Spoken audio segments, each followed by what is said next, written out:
বাংলাদেশ ছাত্রলীগের পরিষদ প্রতিটা বিশ্ববিদ্যালয়, কলেজ, জেলা, মহানগর যেখানেই গণঅভ্যুত্থান অনুষ্ঠিত হয়েছে সেখানে ছাত্রলীগের পরিষদ নেতাকর্মীরা তাদের প্রকাশ্যে পদক্ষেপ ব্যবহার করে যে অভ্যুত্থানে ছাত্রলীগের পরিষদের 9 জন নেতা শহীদ হয়েছে।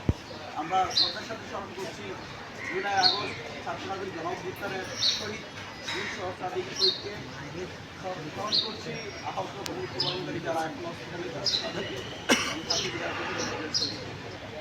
আমরা সবচেয়ে আশ্চর্যের বিষয় যে অভ্যুত্থান হয়েছে বাংলাদেশ যখন 2024 5 আগস্ট হয়, বাংলাদেশ শিবিরে বিভক্ত। এক পক্ষ বাংলাদেশ পন্থী, আরেক পক্ষ হাসিনা পন্থী রেজিমেন্ট, এদের মধ্যে দিয়ে বাংলাদেশের শুভ সূচনা হয়েছে।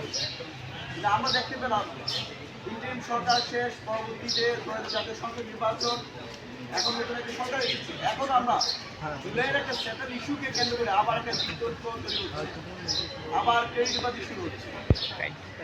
বর্তমান সংসদে জুলাই অভ্যুত্থান এবং আমরা প্রথমেই বর্তমান সরকারের কাছে উদাহরণ আহ্বান থাকি, জুলাই অভ্যুত্থান, সংবিধান সংস্কার পরিষদ সহ গণভোটের বিষয়ে বিএনপি সরকারের স্পষ্ট রূপরেখা জানতে চাই। দ্বিতীয়ত হচ্ছে এই একটা সেটেল ইস্যুকে কেন্দ্র করে সংসদ আসলে কি করছে, বর্তমান বাংলাদেশ আসলে কি হচ্ছে। আমরা কিছু আগে দেখতে পেলাম 2024-25 বাজেটে সংসদের জন্য বাজেট ছিল 355 কোটি টাকা। যেহেতু গত বছর সংসদ অনুষ্ঠিত হয়নি, সেক্ষেত্রে প্রতি ঘন্টায় সংসদের খরচ হয় 2,72,000 টাকা, প্রতি মিনিটে খরচ হয় 2,72,000 টাকা, প্রতি ঘন্টায় খরচ হয় 1,63,00,000 টাকা। এইরকম জনগণের ট্যাক্সে দেওয়ার যদি সংসদে আমরা একটা সেটেল ইস্যুকে নিয়ে করে থাকি, তাহলে জনগণের জন্য কী হবে? বর্তমানে আমরা দেখতে পাচ্ছি প্রায় আম রোগের যে প্রাদুর্ভাব ঘটেছে, সেখানে 50 জন শিশু ইতিমধ্যেই মৃত্যুবরণ করেছে। রোড অ্যাক্সিডেন্টে দেখেন, এই যে ঈদ আমরা দেখতে পাই, যোগাযোগ মন্ত্রী যিনি আছেন তিনি বলেন অত্যন্ত স্বস্তির একটা ঈদ উদযাপন করেছি। কষ্ট লাগে, আমাদের দুঃখ লাগে, প্রায় 300-এর অধিক মানুষের প্রাণহানি ঘটেছে, তিনি বলছেন স্বস্তির ঈদ তারা করেছেন। আমরা এই সংসদে কিন্তু দেখতে পাই নাই দৌলতদিয়া ফেরিঘাটে যে একটা মর্মান্তিক দুর্ঘটনা ঘটেছে, যেখানে একই পাশে প্রায় 40 জন মানুষ মৃত্যুবরণ করেছে। সেই মৃত্যুকে কেন্দ্র করে সংসদে আমরা শোক প্রস্তাব দেখতে পাই নাই। সংসদে কিন্তু আমরা এই কার্যকর বিষয়গুলোর কথা বলার জন্য আমরা উন্মুখ হয়েছিলাম যে আমাদের বর্তমানে স্বাস্থ্যসেবা ভঙ্গুর অবস্থা, যেটা ইন্টারিম গভর্নমেন্টের কারণে গত 1.5 বছরে আম থেকে শুরু করে শিশুদের যে টিকা দেওয়া দরকার ছিল, স্বাস্থ্য উপদেষ্টা সেই ব্যবস্থা গ্রহণ করার কারণে আজকে আমরা স্বাস্থ্য সেবার ভয়ঙ্কর একটা অবস্থা দেখতে পাচ্ছি। আজকে হামে 50 জন শিশু মারা গেল, সংসদে কোনো কথা হচ্ছে না। আজকে রোডে এতগুলো মানুষ মারা যাচ্ছে, সংসদে কোনো কথা হচ্ছে না। অত্যন্ত দুর্ভাগ্যের বিষয়। আমরা সংসদে একটি প্রাণবন্ত সংসদ চাই, জনগণের সংসদ চাই। সরকার দল অনেক সময় হয়তো এদিক সেদিক করে চলে যায়, কিন্তু বিরোধী দলের অনেক সময় জনগণের প্রতিনিধিত্ব হিসাবে তারা কাজ করে। আজকে আমরা দেখতে পাই বিরোধী দলের যারা সাংসদ আছে তারাও সরকারের কৃপা পাওয়ার জন্য, অনুগ্রহ পাওয়ার জন্য তাদের তাদের তুষ্ট করার জন্য চেষ্টায় লিপ্ত আছে। জনগণের জন্য তারা কথা বলছে না।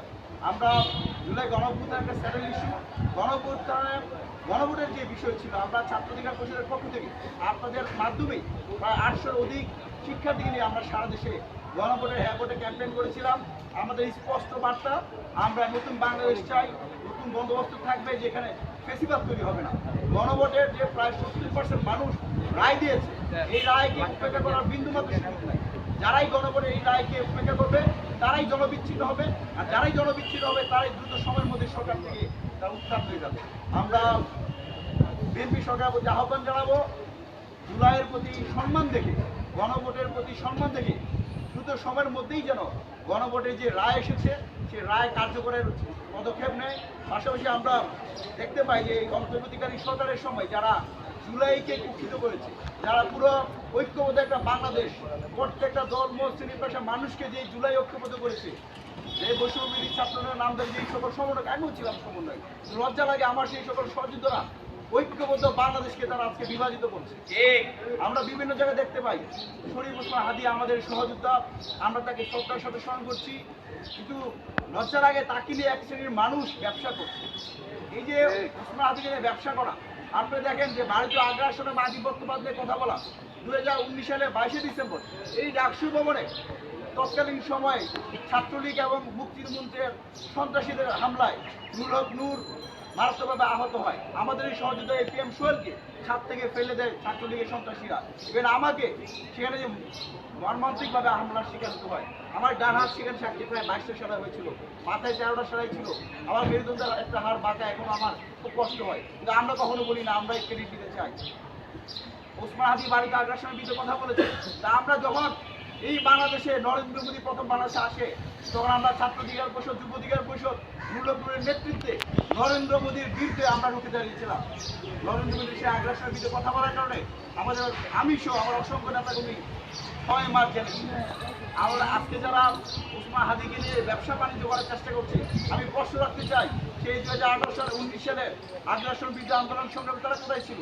আব্দুল্লাহ জাবেরকে পছন্দ করি, ভালো লাগে যে তার সহযোগী নিয়ে অনেক কান্নাকাটি করেন, তারা অবদান কোথায়? 2021 সালে যেখানে আমরা 6 মার্চ গেছিলাম মোদী বিরুদ্ধে আন্দোলন করতে গিয়ে, ফেলানি হত্যার বিরুদ্ধে কথা বলতে গিয়ে, তারা কিন্তু ছিল না। কিন্তু আমরা সম্মান করতে চাই, শ্রদ্ধার সাথে স্মরণ করতে চাই অভ্যুত্থানের প্রত্যেকটা আন্দোলন যারা স্টেক, যারা এই আন্দোলনের নেতৃত্ব দেখ বা না দেখ, যারা সরাসরি ছিল। কিন্তু এই যে বিভাজন রাজনীতি, আরেকজন আছে আমরা দেখতে পাই রাজশাহী বিশ্ববিদ্যালয়ের একজন জিএস, মানে মনে হচ্ছে এই কয়েকজন মিলে অভ্যুত্থান করেছে। এখন এই যে যারা রিক্সা চালক, দিনমজুর, কৃষি শ্রমিক যারা ছিল, তাদের সকলের ঐক্যবদ্ধ প্রয়াসের মধ্যে দিয়ে আমরা একটা সফল অভ্যুত্থান করেছিলাম।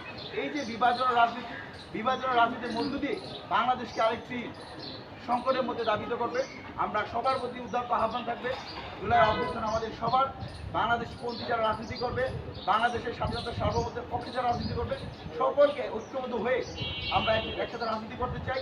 এবং দেশের কল্যাণে, জনগণের কল্যাণে অনেক জায়গায় দ্বিমত থাকতে পারে, সেই জায়গায় আমরা শ্রদ্ধার সাথে দ্বিমত পোষণ করতে চাই।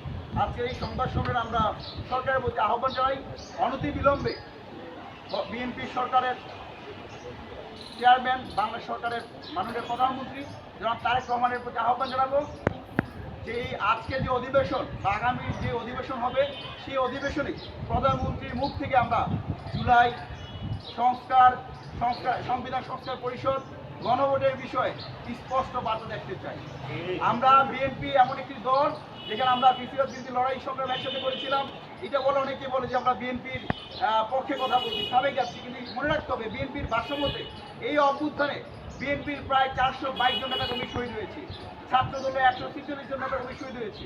এতজন নেতাকর্মী শহীদ হওয়ার পরে কেন বিএনপিকে জুলাই বিরোধী সংগঠন হিসেবে থাকতে হবে? আমরা তাদের শুভাকাঙ্ক্ষী হিসেবে বলতে চাই, সংসদ অধিবেশনে প্রধানমন্ত্রীর বক্তব্যের মধ্য দিয়ে জুলাই অভ্যুত্থানের পক্ষে তারা যে ম্যান্ডেট আগে দিয়েছিলেন সেই ম্যান্ডেট রাখবেন, আমরা সেটা প্রত্যাশা করি। একই সাথে আরেকটি বিষয় আমরা বারবার স্মরণ করেছি, আরেকবার স্মরণ করতে চাই। আপনারা জানেন 2025 সালে 29শে আগস্ট অন্তর্বর্তীকালীন সরকারের সময় সেনাবাহিনীর কতিপয় সেনা সদস্য পুলিশি হামলা, নেতৃত্বে হামলা হয়েছিল। গণ অধিকার পরিষদের সভাপতি আমি এবং আমাদের প্রায় অসংখ্য নেতা কিন্তু হামলা শিকার হয়েছিল। তৎকালীন সময়ে অন্তর্বর্তীকালীন সরকারের প্রধান উপদেষ্টা বারবার তিনি প্রেস বিজ্ঞপ্তি দিতেন, বিচার করবেন। নূরকে তারা সিঙ্গাপুরে পাঠিয়েছেন, আমাদেরকে চিকিৎসা ব্যবস্থা করেছেন। আজ পর্যন্ত আমরা সেই বিচার আমাদের সমাজ দেখতে পাই নাই। আমরা আজকের এই সংবাদ সম্মেলন থেকে 29শে আগস্ট বেশিরভাগের দোষর জাতীয় পার্টিকে